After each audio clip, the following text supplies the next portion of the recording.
પાલનપુર શહેરમાં માત્ર 5 દુકાનોમાં ચાલતી કંપનીનો આઈપીઓ 738 ગણો સબસ્ક્રાઇબ કરવામાં આવ્યો છે। ચામુંડા ઇલેક્ટ્રિક્સ લિમિટેડ નામની આ કંપનીએ આઈપીઓથી માર્કેટ પાસેથી 14 કરોડ રૂપિયા એકત્ર કરવાની અપેક્ષા રાખી હતી।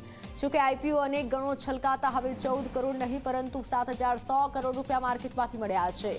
આ કંપનીના સ્થાપક એન.કે. રાઠોડ છે અને હાલ 75 વર્ષની વયના એન.કે. રાઠોડ જેટકો કંપનીના ભૂતપૂર્વ અધિકારી પણ રહી ચૂક્યા છે। 2008માં આ કંપનીમાંથી નિવૃત્ત થયા બાદ તેમણે વર્ષ 2013માં ચામુંડા ઇલેક્ટ્રિક્સની નામની એક કંપનીની સ્થાપના કરી હતી। તેમનો મુખ્ય ઉદ્દેશ એ હતો કે મારી પાસે જે પણ અનુભવ છે તે અનુભવ આ કંપનીમાં કામે લગાડું। ત્યાર પછી પાલનપુરથી સેલવાસ સુધીના જેટકોના સબસ્ટેશનમાં મેન્ટેનન્સ ઓપરેશનનું કામ શરૂ કર્યું હતું અને હાલ 800 જેટલા લોકો અહીંયા ફરજ બજાવે છે।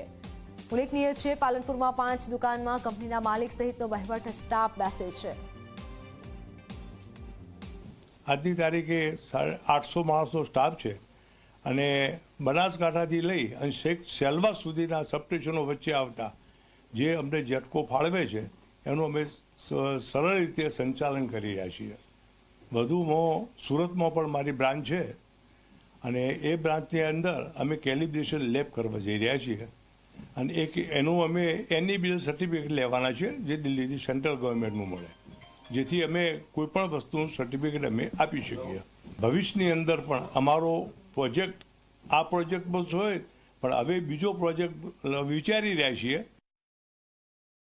આઈપીઓમાં શું કે મારી પાસે હું કાંઈ હતું જ, મેં થાય એટલા પ્રયત્ન કર્યા પછી લાગ્યું કે થોડીક મૂડીની જરૂર છે નવો પ્રોજેક્ટ મોટો કરવા માટે, એટલે મેં આઈપીઓનું કાંઈ ચાલુ કર્યું અને અમદાવાદ અને ગાંધીનગર જે અમારા CA છે એમના સપોર્ટથી આ આઈપીઓ 4 મહિના પહેલાં અમે કામ ચાલુ કર્યું અને આઈપીઓ સક્સેસફુલી પબ્લિકે મારે 14.6 કરોડની જરૂર હતી એના બદલે જનતાએ મને હું કહીએ 7100 કરોડનું ભરણું કરી અને મારા ઉપર વિશ્વાસ મૂક્યો, એ બદલ હું જનતાનો ખૂબ ખૂબ આભારી છું।